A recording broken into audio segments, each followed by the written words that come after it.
a ranar da Abul Husna ya cika kwana 90 a kwance na jiya, muka yi shiri tare da dakaru 40,000 muka tafi ƙauyen Zumur.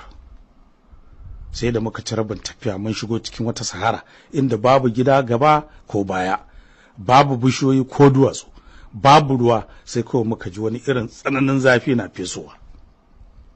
Nan da nan da wakanmu suka ɗimauce, suka kama tutsu, suna yada mahayansu suna fita da gudu.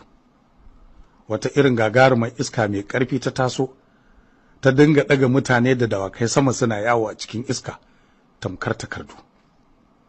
Al'amarin da ya dugunzuma hankalin kowa kenan. Keken dokin sarki ma sai da ya rabu da ƙasa zai yi sama kenan, na riƙo shi da ƙarfin tsiya, amma sai ƙarfin iskar ya fara rinjaya ta, sai da Maharaz ya taimaka min, sannan muka sauke shi ƙasa. Ni kaina in ba dan Maharaz ya taimaka min ba, da tuni iska ta yi sama da ni. Muna ji muna gani gagarumin iskar ta yi sama da dukkanin abokan tafiyarmu, ta yi ta lulakawa da su. Tun muna iya hango su har sai da suka ɓace ɓat, ya rage saura mu uku jal bisa turba, wato daga ni sai kuma sarki Hubaru wanda ke cikin keken doki. Bayan lafawar guguwan ne sarki Maharaz ya fito daga cikin keken dokin ya tsaya tsakiyar mu. Nan take na zare takobina na kama kallon gabas da yamma, kudu da arewa, ina jiran tsammani. Shi kuma Maharaz sai kama kallon tafin hannuna yana karanta waɗansu ɗalasumai na tsafi. Fara hakan ke da wuya muka ga wata katuwar inuwa ta lullube mu, ko da muka ɗaga kawunan mu sama sai muka ga wata katuwar halitta na sakkowa daga sama mai tsananin muni da rashin kyan gani.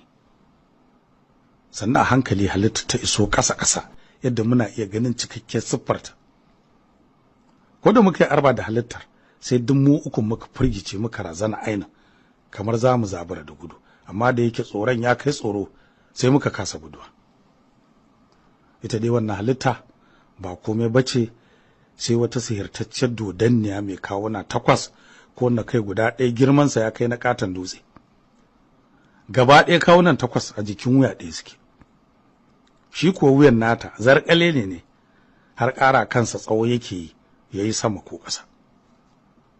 Hannayen dodanniyar kuwa ba za su ƙirgu ba, ta farar ɗaya ba yadda za a ka ƙirga su, sai dai a kira su barkatai kawai.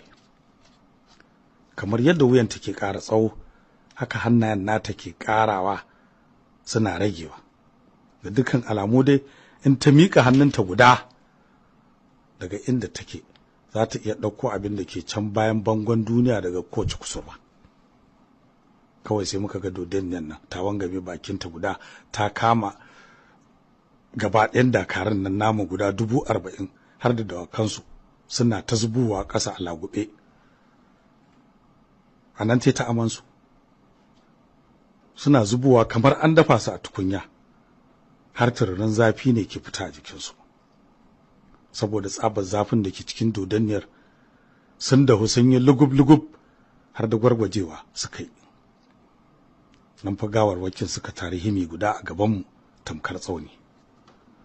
Bayan dodanniyar ta gama amayar da abin da ke cikinta, sai ta dube mu da idanuwanta kwala-kwala masu kama da ɗan budan wuta guda 16, ta tuntsire da mahaukacin dariya mai kama da sauka aradu.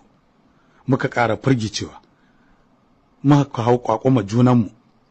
Lokaci guda ta turbine fuska ta ce, kai can ku ya ku waɗannan ƙananan halittu, yau kun gamu da uwar dodannin duniya, ɗayanku bai isa ya tsira daga bala'ina ba. Duk sai na zare muku ruhun numfashi. Ku yi sani cewa sarki da Zumbuyazu na birnin Kallas ne ya aiko ni na halaka sarki Hubaru. Labari ya riske ni cewa an turo Gilzam a gare ku kun halaka shi. To ku sani cewa ni na gagari duk sadaukan duniya da duk matsafan duniya. Yau shekara ta 9,000 na tare mutane da aljanu a can dajin Sarbusa ina cinyewa. An kasa ganin bayana. Yanzu sarki Dambazu yayi min alƙawari in dai na halaka sarki Hubaru, kullun zai rinka bani mutane 1000 kyauta ina cinyewa. Ba sai na yi wahalar farautar su ba. Buri na shine na ci mutane adadin miliyan 90,000, a sannan ne zan iya haife kwaikwayen da ke ciki na su faɗo duniya a matsayin ƴaƴana, waɗanda ba za su bazama ko ina ba a duniya, sai sun cinye komai da kowa a cikin kwana 9, da zamana cewa babu wani abu mai rai a doron ƙasa face ni da su kawai. Saboda haka ta kowane hali a yau sai na kashe sarki Hubaru domin na cika wannan babban buri nawa. Ko da uwar dodanni ta zo na azancanta, sai na ji dukkan tsoro ya kau daga cikin zuciyata. Kawai sai na dubi sarki Hubaru da Maharas ne musu inkiya da su fada cikin keken doki. Aiko sai suka yi suka fada ciki suka rufe kansu. Ni ko sai na zare takobi na fuskanci uwar dodanni, nace ai sai ki fara gamawa da ni kafin ki gama da sarki Hubaru ko? Ni kaina na san cewa bakin rijiya ya fi gaban wasan yara, don haka tsaurin ido kawai da kuma jarraba sa'a nayi. Amma ko kaɗan ba na sa ran cewa zan iya taɓuka wani abu, sai dai na san an ce mai rai baya rasa motsi, wataƙila na ɗan iya ɓata mata lokaci. Lokacin da uwar dodanni ta ji na yi wannan lafazi a gabanta, sai ta sake bushewa da mahaukacin dariya a karo na biyu, wadda har sai da walƙiya ta rinka fita daga bakinta. Tartsatsin wuta ya rinka zuba, dajin gaba ɗaya ɗumame da hargowarta, cikin ɗacin rai da shammata ta mangare ni da hannunta guda. Saboda ƙarfin dukan, sai da ne sama na gwara bayana a jikin wata bishiya.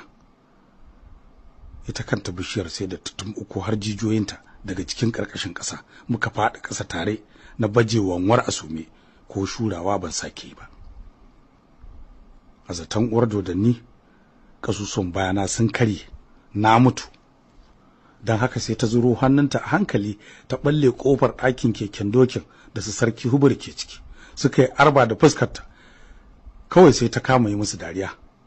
Al'amarin da ya firgita su kenan aina, musamman da suka hango na can gefe ɗaya kwance a mace. Ana cikin wannan hali ne na farfado, aka yi sa'a kuwa ban yi yunkurin miƙewa ba yadda hankalin uwar dodanni zai dawo kaina. A sannan ne ta zuro hannunta cikin keken dokin ta danko sarki Hubaru da Maharas ta yi sama da su da nufin ta kai kawunan su cikin bakinta ta gutsire su. Kwatsam sai uwar dodanni ta ji ɗan ƙaiƙayi akan jelarta, har ta kawo shafa wajen. Abinda bata sani ba shine ni ne na ruga na hau kan jelar nake ta tsala matsanancin gudu domin na isa kan kafaɗarta kafin hannunta ya kai bakinta. Ko da uwar dodanni ta ji ƙaiƙayi ya ci gaba da ƙaruwa, sai ta ci gaba da kawo shafa da sauran hannayenta. Duk inda na ɗauke ƙafata sai ka ji ta kawo duka fau kamar an buga tambari.